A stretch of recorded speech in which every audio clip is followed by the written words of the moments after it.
Good evening, afternoon, morning, night, whenever you find yourself to see this podcast. We have a guest. I know it's the first podcast in a while that we're dropping, but we have a Army Sprint football player and a fellow BCM member, Mikal Willeke. Did I get the name right? I forgot. I should ask pronunciation beforehand. Yeah, bro. That's perfect, man.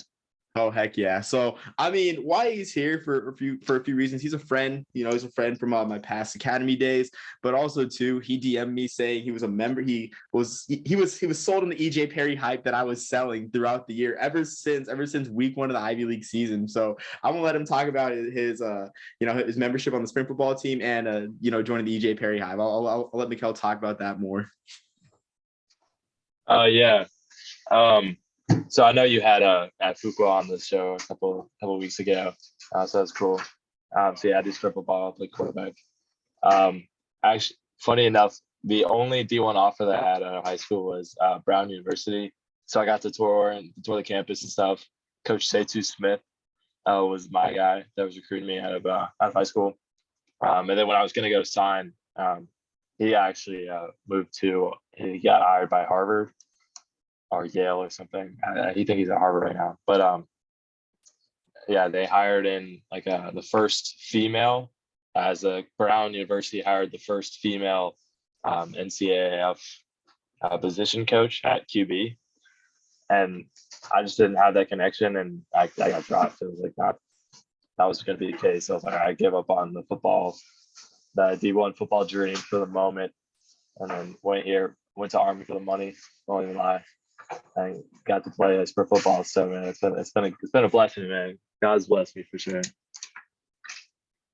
Yeah, I mean, totally. Oh, go ahead. I was gonna say, man, but EJ Perry, man, I'm on the train. I had to look at what you were saying for a little bit on Twitter, man. I was like, yeah, he's know what he's talking about. Hey, I'm glad to hear that too, because I fired off some hot takes that ended up kind of landing too. And we'll talk about this a little bit more because there's sort of like a butterfly effect. But like Anthony Brown, I'm an Anthony Brown fan. Saw him at the Hula Bowl. He threw an interception, and I turned to my friend jokingly and said Anthony Brown moment. But otherwise I'm an Anthony Brown fan. I said he reminds me of Tyler Huntley, like very similar scheme. Well, not I guess very similar schemes, but like very similar stats, like very similar offensive outlooks at Oregon, where he was like a game manager, wasn't asked to do much. And look who signed him. The Ravens signed Anthony Brown. So like I like to think I know my stuff. I'm not Mel Kiper. I'm not Todd McShay, but I think I know my stuff. But and then no, yeah, EJ Perry signed. Well, first he had a verbal agreement with the Eagles, but then the Eagles signed Carson Strong, who honestly I was surprised he wasn't drafted because he honestly looks a part of NFL quarterback. But it just shows that the NFL is going away from those guys that are kind of like statuesque in the pocket, honestly. Because you look at Carson Strong, undrafted, great size, but just like bad mobility, had a knee injury in college.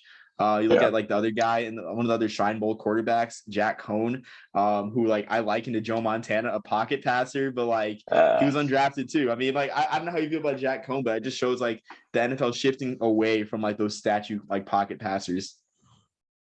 Yeah, Carson Strong was a lot stronger of a case than Jack Cohn. I watched a lot of Jack Cohn's game, but yeah, it was very interesting, Carson Strong. And now that and I didn't think there was no way they're going to take both EJ and Carson. So I'm glad that he's with the Jags right now. And honestly, I think it's a better fit because looking at the depth chart, they have Trevor Lawrence, of course, but I think it's Jake Luton and CJ Beathard is the other guys on that depth chart. And I think he easily got Jake Luton, or I don't think he's that great. CJ Beathard had a couple of good games with 49ers, but I think he has a better shot there. For sure. Yeah, I agree. Look at the roster, me being a Niners fan, I know about CJ Beathard, for sure. I don't think he's a bad quarterback. He was actually cooking in 2020. Looking at the stats, I remember the game, the day after Christmas against the Cardinals, where he threw 3 touchdown passes, and I think that was a game that kind of knocked the Cardinals out of the playoffs, not the elimination game against the Rams, but that was a game the Cardinals should have won, and they probably would not have been in that situation the following week against the Rams, where they ended up losing to John Wolford. But that's a different talk for another time. But yeah, Beathard's a solid backup, so I don't think Perry would beat him up. But like looking at Jake Luton too, it's like, and it's interesting looking at the discussion, like I guess earlier about like statue quarterbacks, where Perry can just do more things honestly athletically than Jake Luton. That's like that's no disrespect to Jake Luton, but he's a pocket passer. I mean, you just look Yeah. at the stats. Like you look at the non-sack yards. Like EJ Perry had 996 non-sack rushing yards in 2019, 572 in 2021. Jake Luton had 154 non-sack rushing yards in 3 years at Oregon State. So it's like, I mean, and he's also had like an extended like kind of like trial, I guess, period as a quarterback. Where he had 3 starts in 2020, 2 touchdowns, 6 interceptions, and like there's quarterbacks with like good small sample sizes. I want to say PJ Walker's so bad as an XFL fan, but the stats don't favor him because he's got 2 touchdowns and 8 picks, but he's 2-0 as a starter. I'm not gonna say PJ Walker, but like guys like, I mean, yeah, like John Wolford, Garrett Gilbert have like good sample sizes, like small sample sizes. Like Jake Luton like isn't really that guy, but you can't really blame him because like the Jaguars didn't really have many weapons in 2020. But I mean, what do you Yeah. think the chances are of EJ Perry beating out Jake Luton for that third On, spot? Pretty high. I'll be honest with you. I think EJ Perry got like most athletic quarterback, right? For like the combine or something. Like he Oh had shoot, I'll some have to look that athletic, up. he had some high esteemed like athletic award or something. But so Yeah, he's I'll actually look that pretty up. athletic. Um, but also like there was always that like Ivy League, like you got a smart guy, and like to some extent that's like overwatched, but like to some extent it also is kind of on the money because those guys, like I'm friends with the Harvard quarterback currently, Charlie Dean. Like they don't have the time where it's like like other schools where it's just like eat sleep football. Like it's kind of like a quarterback in Army as well. Like I would, if it was me, man, eat sleep football, but they got so much on your mind, and now that this guy's got all his time freed up, like he's got the physical capabilities. It's just about like putting the experience in together and stuff. And I think he has that ability. And it's like Jake Luton doesn't have much going for him. No disrespect for the guy. Also, I don't really care because he's not on the show. Like, if he ever mentioned it to me, like, "Oh, bro, I heard you dissing me on that podcast," I'd be like, "Hey, man, like, it's true, bro." Like, Yeah, I mean, shoot, like, I mean, Jackson, we try not to like directly like diss players. We'll mention like strengths and weaknesses, but like, it's all due respect. But I mean, hey, it adds spice to the podcast. Like, I'm trying to go after like the Pat McAfee type of a podcast hey, now. No, I'm saying. hey, yo, I'm not. I'll let Jackson. I'm Mikal, man. I could direct it, bro. And then he'll be like, "Oh, I saw you throw 2 picks in the CSFL Super Football Championship game." I'd be like, "Yeah, you're right." Hey, okay. I mean, hey, if he watches the tape and comes back with that smoke, then I mean, I got to put more credit to him because he does his research. He's an instigator. So, just a level 1 menace. But yeah, I guess so. I mean, talking about EJ Perry's like athleticism too. Like, I mean, I feel like there should be like a spot on the bingo card because I made a hardware podcast bingo card. And one of the spots I guess I should have made was where I referenced the 2021 Yale Brown game where EJ Perry had like 280 passing yards, 84 rushing yards on 6 carries, and a 68-yard touchdown catch. Like for me, that's what the game is like. You look at that stat line, like how can you not think this guy is like a dog? Like he's got that dog in him. I mean, I know the combine doesn't measure dog in all the players, but it's like he's got the dog in him. But I mean, I think it's interesting too. You mentioned the athleticism. Like you look at who started for. You look at, I guess, yeah, who EJ Perry was behind at Boston College. Anthony Brown. Anthony Brown gets hurt in 2018 against Trevor Lawrence. It's kind of weird how the world works out. Like where this game where I guess Boston College comes in at 7-3. They control their own destiny in the ACC Atlantic Saturday Night Football. Kirk Herbstreit's there and everything. And I mean AJ Perry's thrown in the fire. I mean, ultimately, it does not perform well because that offense was centered around A.J. Dillon. But it makes you kind of wonder, like, if E.J. Perry showed out in that game, would Anthony Brown transfer earlier? It's just an interesting thought, like, in terms of, like, he's got it just being in Steve Adazio's system, like, being recruited that system, like, he was asked to be athletic. I'm not really sure about the Brown system, like, I mean, in terms of comparison, like how athletic you have to be. But looking at the stats, like, they probably asked him to do a lot. And, like, I mean, he looked like he ran for his life too. Looking at the net rushing yards compared to non-sack rushing yards, so I mean, I think that's a good point about athleticism, honestly. Yeah, so I just sent you the next gen stats. Like he was first, and then I mean, there's like no score. This is some random like scale, but he's an 89, which is like right below elite athlete, according to this NGS thing. And then Desmond Ritter second, Kenny Pickett, Jack Cohn is fourth at like EJ Perry's at 89, Jack Cohn's at 69.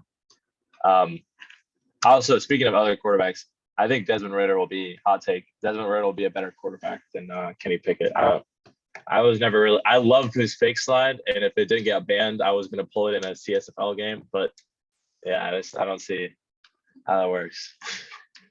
Yeah, so I was at the ACC title game. It was only like it was only like a 2.5 hour drive from Augusta, Georgia to Charlotte, and I saw that live, and like I freaked out. Like it's honestly like one of my it's like that play has immaculate vibes because everything going into that game was like, oh man, this game's gonna be so electric. Like you got Sam Hartman versus Kenny Pickett. Like there's gonna be a million points scored, and like that touchdown was scored early. It's like okay, like here we go. So I mean, I love Kenny Pickett for that reason. I also think Kenny Pickett was the safest pick in terms of experience. Like because everyone remembers, I guess like 2017 Black Friday against Miami. Like I feel like everyone remembers that game as his coming out party, and like Kenny Pickett's just been around for a while in that pit offense, you know. But yeah, I mean Desmond Ritter I think is a winner. Is a for sure winner. Like he's proven it. I also think he should like pump the brakes a little bit too because I'm not sure if you saw the quote about him going into demon time. Like, hey man, like let's relax. But yeah, I mean, I like Ritter too, but I think accuracy was a concern for him. If I'm not mistaken, I'm pretty sure accuracy was a concern for him. Yeah, I would have to do more research to find about that. I did like him in college. Every time I watched him, it was pretty good. I would say actually I've missed on. I guess we're just talking about quarterbacks, man. I think the number one quarterback in the draft was Malik Willis, and I'm surprised he slid that far. Like I felt bad for the dude. They hyped him up so much to think that to the point where he was like in the green room on draft day, and I think he is easily, I think number one in this class. Looking back on it years past. What do you think about that? Yeah, I mean, yeah, I agree. Like I've been a huge Malik Willis fan for the excitement value, the entertainment value, especially that 2020 season when like it seemed like every single Cinderella, which like this speaking of the 2020 season, like it's an interesting discussion to be had with like Grayson McCall, like another guy where you ask like, is it the system that makes him good or is he like actually a great quarterback? So like, that's something to watch out for next year's draft with like Grayson McCall. But I mean, yeah, I'm surprised he slid that far, especially with the way that the NFL is going towards. And for that matter, I'm surprised Sam Howell slid that far too, because Sam Howell, like, he was putting up like stat combinations that like only Lamar Jackson put up and Deshaun Watson put up like in ACC history. So it's like, you know, I think the Commanders got a steal, honestly. But I just didn't. I think everyone's waiting for next year's quarterback class, like to draft someone, like especially the Lions. You know, they're waiting for C.J. Stroud and Bryce Young. Who can blame him? Like, and I guess one last quarterback that I'm surprised wasn't really drafted. It's not drafted, but he's been quiet in terms of signing. Like looking at the graphic semi, like Dustin Crum. I was a huge Dustin Crum fan like the past couple of years. Like, I'm surprised, you know, no one took a chance on him because just an electric player, great runner. His delivery is kind of wonky, but I mean, why not take a chance on a free agent contract on him? Where's he going? KC? I don't even know if anyone signed him. Says Kansas City, but I've probably seen one game, so I can't really talk about him, to be honest with you. I saw him in Kent State in a bowl game. What was it? You talking about the Potato Bowl or the Frisco Bowl? Because the Frisco Bowl, he like outplayed Jordan Love, and everyone was saying, they're like that one. Yeah, everyone's saying like the new like he was like the new like Josh Allen in terms of, like he wasn't as big, but just like same mechanics. But honestly, like the Chiefs system, like it definitely fits him. Like it's a wide open system like Kent State. I would be excited to see him play like in the preseason, honestly. Sauce it up in Andy Reid's system. But yeah, like that's one guy that I was surprised for. I mean, Kent State's not exactly a quarterback factory. Like, heck, Josh Cribbs is probably the best. Josh Cribbs and Julian Edelman are probably the best quarterbacks to ever come out of Kent State, and they played receiver in the NFL. So yeah, I like Josh Cribbs. I think honestly, as a quarterback, you know, as a sport football quarterback, but I mean, I've had some experience. Like the system that you go into makes a huge difference. Like it's a lot more than the intangibles. Like a good system or a bad system can kind of ruin a quarterback. And you can see these guys that like people say, oh, he's a system quarterback. And I'd say most people are. like there's barely any guys that can just go like play in any role, any system. Like they all have like what they're comfortable with. For me, it was like I've played spread my entire life in high school and sprint and at camps and stuff, like a shotgun sprint spread based offense. And if they were gonna try to put me on the big team where I was doing the triple option, I'm dead. Like, nah, we ain't going that far. But I see, like, for example, I think Baker Mayfield in the Browns system was just, they kind of ruined him. Like he went from this like run and gun type of offensive in college and into this like Nick Chubb based, like let me play action pass, and like I didn't think it was a good system for him at all. And I don't know if it's going to be a good system for Deshaun Watson as well either, but I think Deshaun Watson is a better quarterback. So I think that's another hot take. I think most quarterbacks are systems quarterback. It's just like you got to find the one that fits you. I agree. I mean, honestly, like if you look at, Oklahoma system, Baker Mayfield, Kyler Murray. Even Kyler Murray like was put in a very similar system with Cliff Kingsbury on the Cardinals, and then Jalen Hurts too. Like the jury's still out on Jalen Hurts whether like the Oklahoma system like made him great, but that's very true. Honestly, like there's still that kind of like disconnect with like I guess the running gun and pro concepts. Even though the spread's slowly coming, like those running gun concepts aren't exactly coming too. And like to take it one step further, one of my favorite quarterbacks the past few years, Cole McDonald. Nowhere to be seen in the NFL. He's playing the CFL, which like more wide open passing game, but just really has struggled to catch on because like the run and shoot kind of does that to quarterbacks. Like they make him look great, but in the pros, where are they? And even then, PJ Walker, June Jones was his coach and offensive coordinator. Hasn't had the best transition, even though he's 2-0 as a starter. I'll always mention that 2-0 as a starter, PJ Walker, XFL GOAT.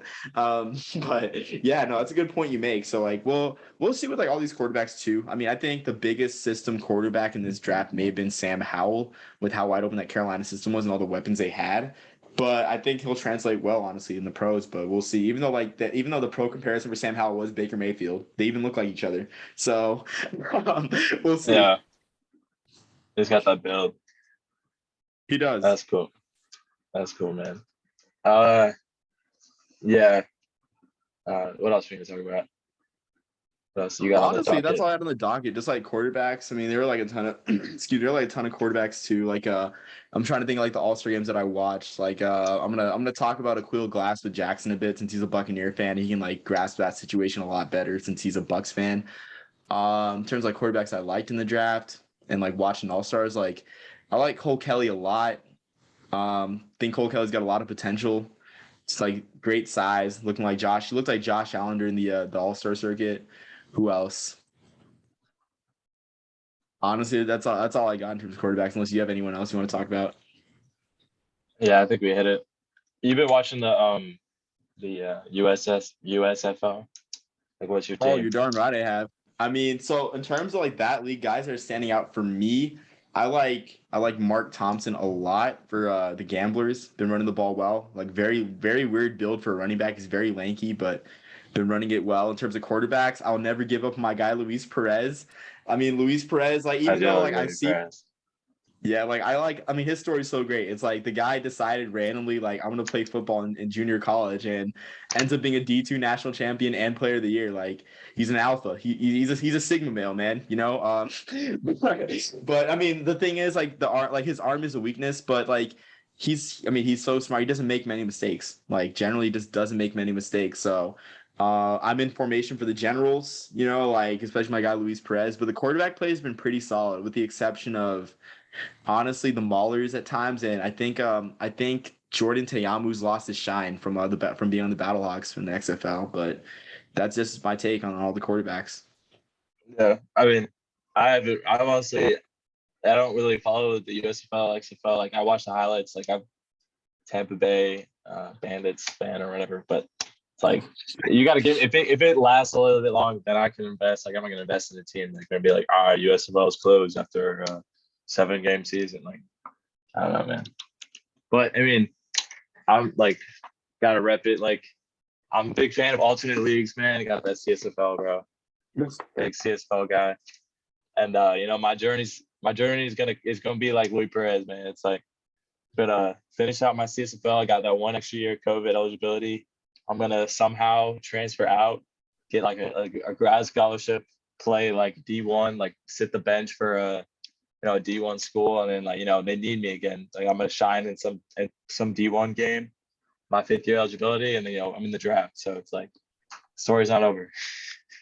Yeah, absolutely. I mean, shoot, I even got a Luis Perez jersey. I like the story that much. I mean, but Luis Perez, Birmingham Iron. But yeah, like honestly, the grad transfer route is like very intriguing too, because I know I know Alabama got a punter from Air Force that won a national title during the 2020 season.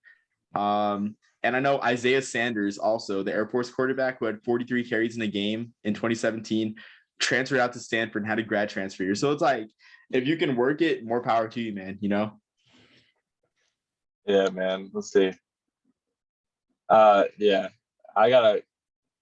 so basically, I don't know, like if you follow our team or whatever, but I was a backup the entire year, and then it was the championship game. I came in the second quarter, and I was like, dude, this is gonna be my like defining moment of my life, and like we're down 3-0, and I throw a pass, it got bobbled, got picked. I was like, all right, it's still my time, man. But I scored a touchdown to make it 7-3, and I thought it was like I could feel it, man. Like all the energy of like this is like my Tom Brady moment, and then they scored a touchdown on the game. But man, sometimes that's how it goes. My story will be. Yeah, exactly. I mean, shoot, I'll be rooting for you all along. I mean, for sure. But yeah, I mean, if you don't have anything else to add, I guess any closing thoughts? No, man. Happy Mother's Day to your mom. Yeah, same to Say yours. that.